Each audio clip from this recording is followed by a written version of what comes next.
আসসালামু আলাইকুম। সবাইকে স্বাগতম আমার নতুন ব্লগে।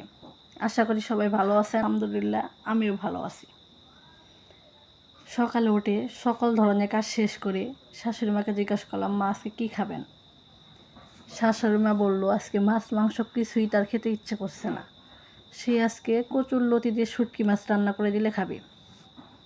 আর আমি কোনো কিছু না ভেবে এই শুনে কচুরলতি তোলার জন্য চলে আসলাম কচু খেতে। কচুরলতি তুলে আসার সময় পেঁপে গাছটা চোখে পড়ে গেল। কি সুন্দর পেঁপে ধরে আছে। মনে মনে ভাবলাম যে পেঁপেও একটা নিয়ে যাই, রান্না করা যাবে। আসার সময় চারপাশে দেখি সোনালি মাঠে সোনালি ফসল বাতাসের সাথে দুলতেছে। এই দেখে তো মনোমুগ্ধকর দৃশ্য। ভাবলাম আপনাদের সাথে একটু শেয়ার করে নিই। এই মনে করে একটু ভিডিও করে নিলাম। কি সুন্দর দেখছেন, বাতাসের সাথে কি সুন্দর দুলতেছে, মনোমুগ্ধকর দৃশ্য।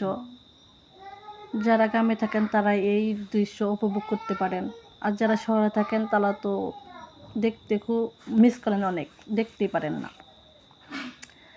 চারদিকে কি সুন্দর সবুজ শ্যামল, ধান ভাতের সাথে দুলতেছে, দেখে তো মন খুশিতে ভরে যায়। যাক, সব কিছু ছেড়ে রান্না করার জন্য আসলাম। রান্না বসালাম, রান্না করলাম। রান্না শেষ করে শাশুড়ি মাকে সারপ্রাইজ দিলাম যে আপনি আজকে খান। টাটা, বাই বাই, এই পর্যন্ত, আল্লাহ হাফিজ।